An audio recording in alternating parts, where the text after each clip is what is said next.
Ever get that feeling where you like just get someone you know? Uh-huh. Not like full on psychic or anything, but like you can sort of sense what they're thinking or feeling, even when they haven't said a word. Mhm. What if I told you that's not just some random fluke, but it's an actual skill Yeah. and one that we can actually get better at? Totally. Well, that's exactly what we're diving into today. Yeah, you guys shared some excerpts with us from this book, The Art of Reading Minds, Right. by Henrik Fexeus. Yes, And it is fascinating. it is. Really dives into how much of our inner world is kind of playing out Yeah.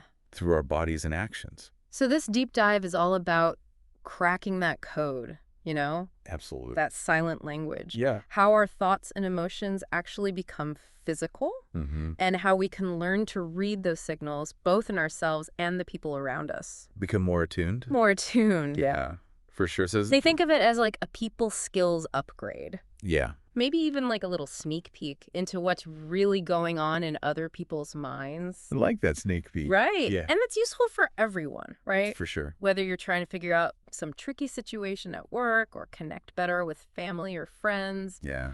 or even if you're just curious about what makes people tick. I mean, we all are. We are. At some level, yeah. Understanding each other better is never a bad thing. Yeah, totally agree. And to help us really unpack all of this and make sense of it, we've got our expert here. Hello. Now let's jump right in. Okay. The book uses this phrase, mind reading. Which, gotta say, Yeah. sounds a little out there. A little bit, yeah. So what does Fexeus really mean by that? So it's not like anything mystical Okay. or some kind of telepathy. Okay. He's really talking about understanding communication Okay. in a much broader sense, you know? Right. Not just the words that we're saying, Right. but the often overlooked language of our bodies. And, those subtle things in our tone of voice and stuff. So it's not about literally hearing people's thoughts. It's Right. more about being like a super observant communicator. Yeah, and being aware of it. Yeah. Because he does actually say we're all doing it Yeah. to some degree. Yeah, to some degree. Got just different levels of awareness Yeah. and success with it. Right. And some people are better at it than others, naturally. For sure, yeah. Okay, so let's dig a little deeper here. Okay. One of the kind of core ideas in this book is this link Yeah. between our minds and bodies. Uh-huh. And he argues every thought we have actually has a physical counterpart.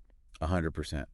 And that's the basis, Right. really, of this entire book. So that's pretty fundamental. It is, yeah. If we zoom out, Yeah. every thought, Yeah. every emotion Yeah. has a biological foundation. Okay. So when you have a thought, it triggers these electrochemical processes in your brain. Uh-huh. These processes then cascade Yeah. and influence a whole bunch of bodily functions. Things like your hormone levels, even your autonomic nervous system. Right. Things you can't control. Right, exactly. Things like your breathing, your pupil-sized blood flow, even things like sweating or blushing. So that feeling of like butterflies in your stomach Yeah, before like a big presentation or something, sure. that's literally my thoughts changing my body. 100%.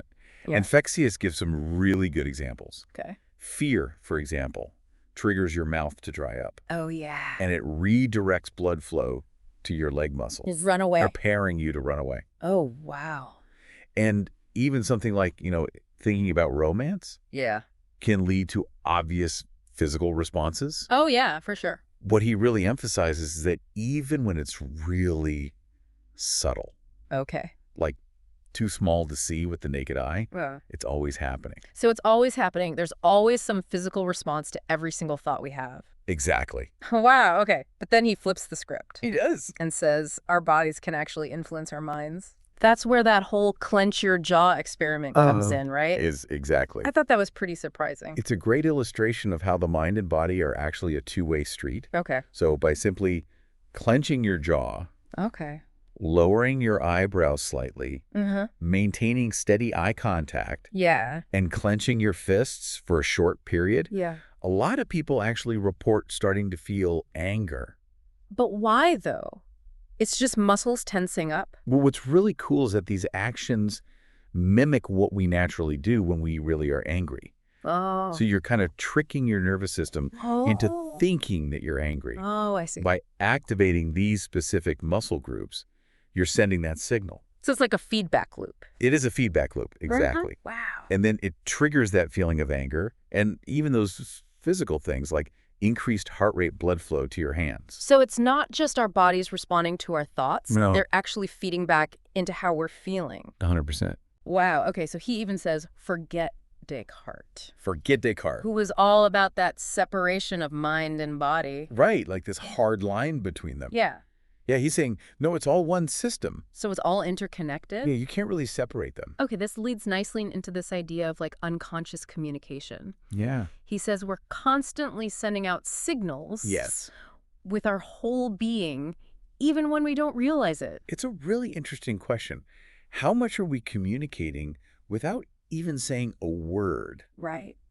Our gestures, our posture, the changes in our pupils, Yeah. our tone of voice, it's all sending these messages. Right. It's like this whole secret language Yeah. that we're not even aware of. And our unconscious mind is picking it all up. Yeah, it's like a sponge. Like a sponge. Just soaking it all in. Analyzing it, yeah. But he says our conscious minds often completely miss this. We do. We're so focused on the words. Right. But underneath, there's this whole other level of communication going on. Right. So you could be having a perfectly polite conversation with someone, Yeah. but your unconscious mind is picking up on these like micro expressions Exactly. Those fleeting facial expressions. or like body language that doesn't quite match up with what they're saying. Totally. And that's why you get that feeling sometimes. Like something's off. Yeah, like something's not quite right. Yeah. Even though they seem perfectly fine. Yes. Your unconscious brain's detected something. But your conscious mind hasn't caught up yet. Exactly. But he also says our unconscious isn't always right. No. And it can lead to misunderstanding. It can misinterpret things. Right. Because it's working with so much information. Right. It's processing a massive amount all at once. Yeah. So it's not always perfect in its deductions. They're not perfect. Yeah. No, it's prone to its own biases as well. Right. Right. And can sometimes, get it wrong. So this book is essentially a guide to help our conscious minds get better Yeah. at what our unconscious is already doing, become better interpreters of all these silent signals. Mm-hmm. It's about bringing that unconscious awareness Yeah. into the light Into the light. of conscious understanding. Yeah. So you can communicate better Yeah. and avoid those unnecessary misunderstandings. Absolutely. Okay, so we're starting to get a clearer picture of what this whole mind reading thing really is. Yeah. And the next big piece of the puzzle is rapport. Rapport. What is that, and why is it so important for understanding others? Okay, so rapport at its core is about establishing a sense of connection Okay. and similarity with another person. Okay. And it involves adapting your behavior to mirror theirs Okay. on an unconscious level. So it's like you're subconsciously saying, hey, we're on the same page here. Exactly. Okay. And when you're in rapport with someone, Yeah. they're much more receptive to your ideas and suggestions. They are, yeah. Because disagreeing with you is like disagreeing with themselves. Oh, that's interesting. Yeah. Because you've built up the sense of we're alike. Okay, so if I feel like someone really gets me, Yeah.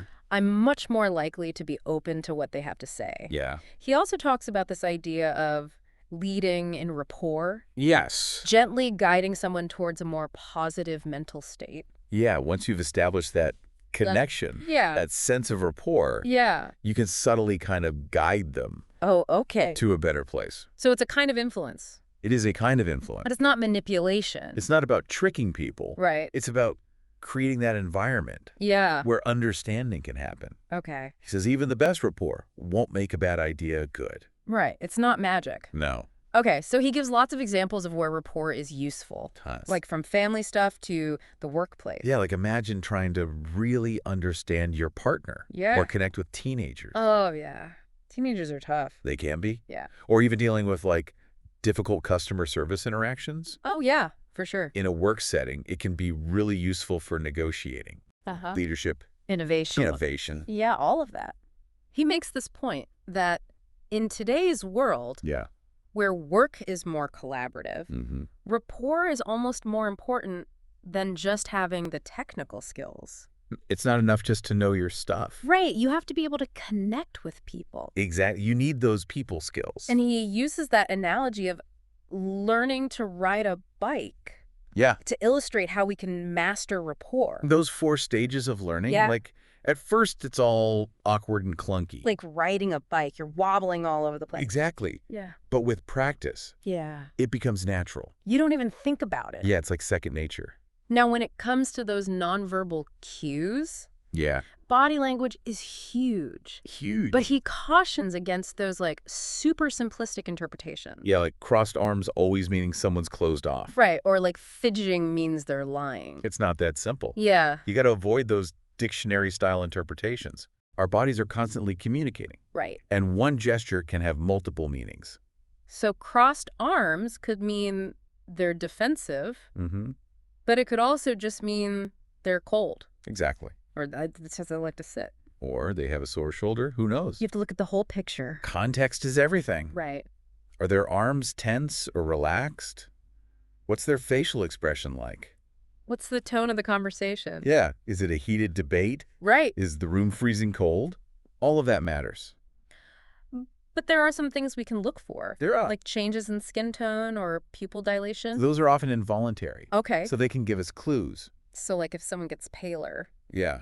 Could be fear. Or if they blush. Could be embarrassment or attraction. And pupil dilation is often a sign of interest. Interest or excitement, yeah. Okay, so we're paying attention to all these subtle cues, considering the context. Yeah. Now he talks about mirroring and leading emotions. Ah, yes. How do those work for building rapport? So mirroring is about subtly adopting some of their body language or tone of voice to show you're on the same wavelength. Especially if they're feeling down. Yeah, if someone's slouched over looking sad, Yeah. you might subtly mirror that. So I might slouch a little too. A little bit, yeah. But not in a way that's like making fun of them. No, it's got to be subtle. Subtle mirroring. And then once you've got that connection, Okay. you can gradually shift your own body language to something more positive. Like straightening up Yeah. or using open hand gestures. Yeah.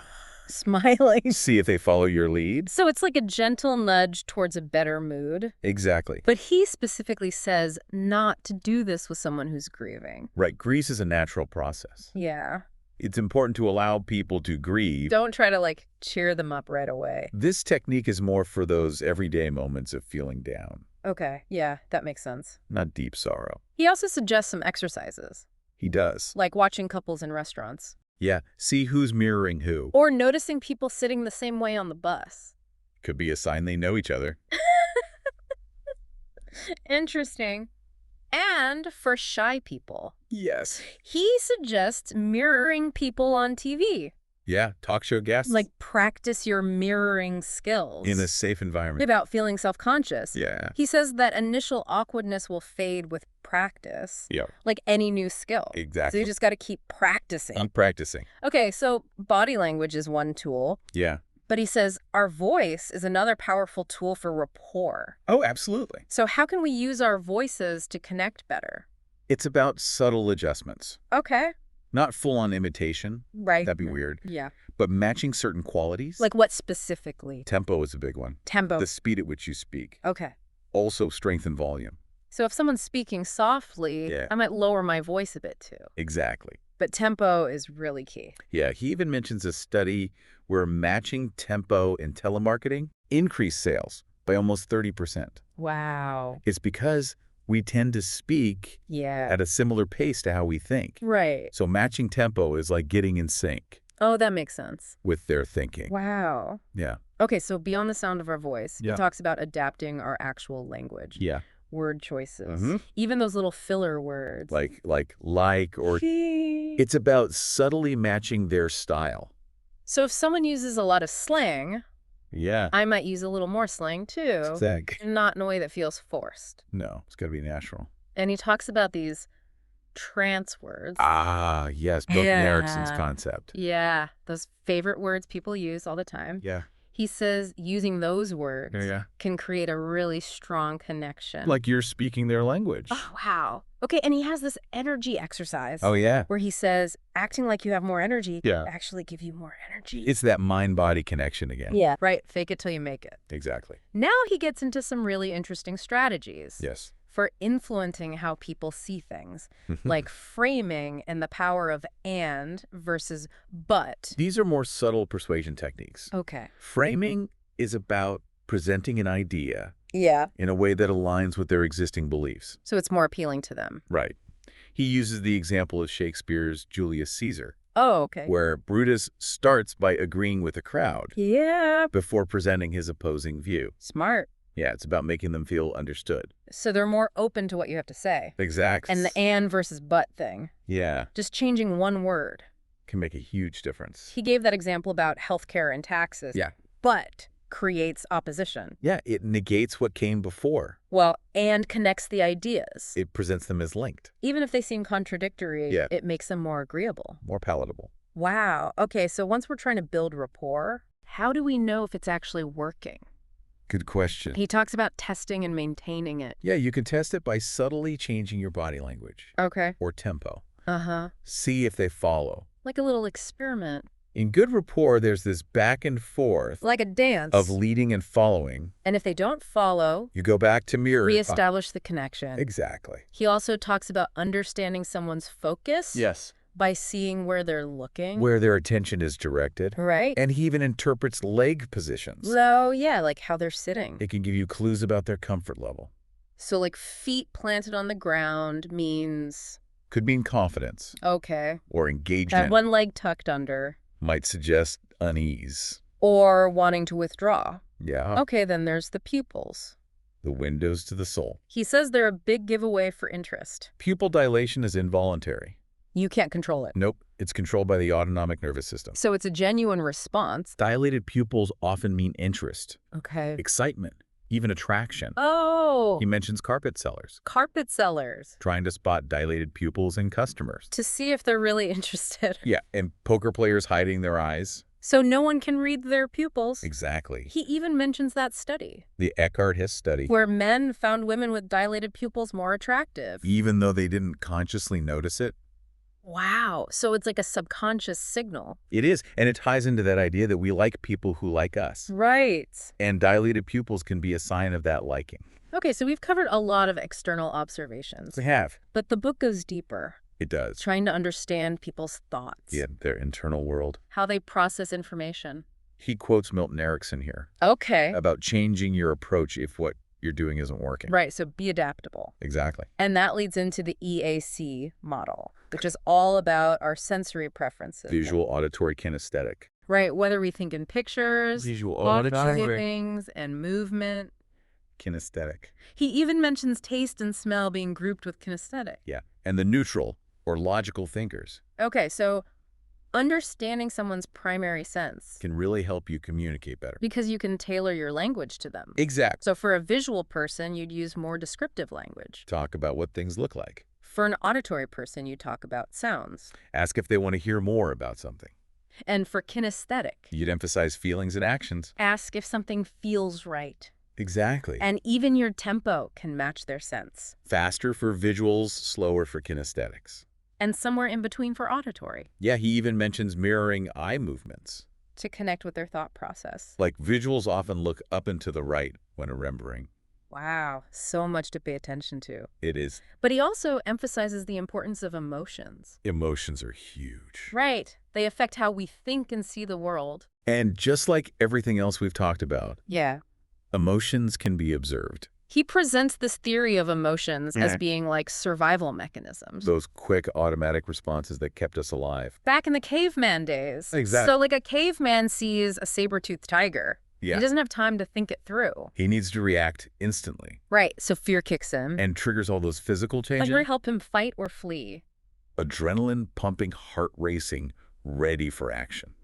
And those reactions can linger. Even after the threat is gone. Right. So your heart might still be racing. Yeah. Even though the tiger is long gone. He summarizes emotions as being like tools. For survival. That affect our whole being. Our bodies, our faces, our voices. He also differentiates between those short, intense emotions and longer lasting moods. Like a general state of being. He says emotions were often underestimated in the past. People thought they were irrational. But now we understand they're central to human life. Yeah, they connect us to what matters. And actually feeling an emotion is our experience of those physical reactions. Like the racing heart, the sweaty palms. So it all comes back to the body. In a way, yeah. Now he talks about the common triggers of emotion and then emphasizes facial expressions as being so important. He calls them a key indicator of our shared humanity. Our shared humanity. Yeah. And he uses the examples of stormtrooper helmets. From Star Wars. And the effects of Botox. To illustrate how masking facial expressions can make people seem less human. It's like we're hiding our true selves. And then he introduces this concept of Othello's mistake. Othello's mistake. Where strong emotions can cloud our judgment and make us see things that aren't really there. It's like our emotions put on these filters. Okay. And we only see what confirms our feelings. Like in the play Othello? Yeah. Where Othello's jealousy makes him misinterpret Desdemona's fear as guilt. A classic example of emotional bias. Leading to tragic consequence. Yeah, he was blinded by his emotions. He emphasizes the importance of recognizing when others might be getting caught up in these negative emotions. So we can de-escalate the situation. And he advises against acting impulsively. When you're feeling a strong emotion yourself. Right. Take a step back. Breathe. He also talks about observing those subtle emotional expressions that flicker across someone's face. Sometimes even before they're aware of it. But he cautions against being too direct about it. It's sensitive information. Yeah, you don't want to make them feel like they're being analyzed. Right. He suggests using that insight to guide your communication choices. Be more understanding. We're sensitive. Exactly. And he makes the point that just seeing an emotion doesn't tell you what caused it. Like, someone might look angry. Yeah. But it might not be about you. Or even related to what you're talking about. Like, there could be other triggers. He recommends observing. Yeah. Being aware. And maybe offering a subtle opening. Yeah, like, I get the sense you might be feeling something. But sometimes it's best to say nothing. Sometimes silence is golden. Now he gets into the 7 basic emotions. The 7 basic emotions. Surprise, sadness, anger, disgust, contempt, fear, and happiness. He describes each one in detail. With a specific facial expression. Like a visual guide to emotions. So surprise is raised eyebrows, wide eyes, open mouth. Sadness is inner eyebrows raised, droopy eyelids, downturned mouth. Anger is lowered eyebrows, tense eyelids, tight lips. Disgust is wrinkled nose, raised upper lip, squinted eyes. Contempt is one side of the mouth raised. Like a sneer. Fear is raised eyebrows, wide eyes, open mouth. Similar to surprise, but with more tension. Happiness is raised cheeks. Yeah, and a smile. And he even adds reptilian. For those unreadable expressions. Like a poker face. Exactly. But then he brings in this other perspective. Yeah, Lisa Barrett's constructivist view. Which suggests emotions might be more fluid in real life. Not as clear-cut as the basic 7. So does that mean we shouldn't even bother trying to read facial expressions? Not necessarily. Fexia says it's a good starting point.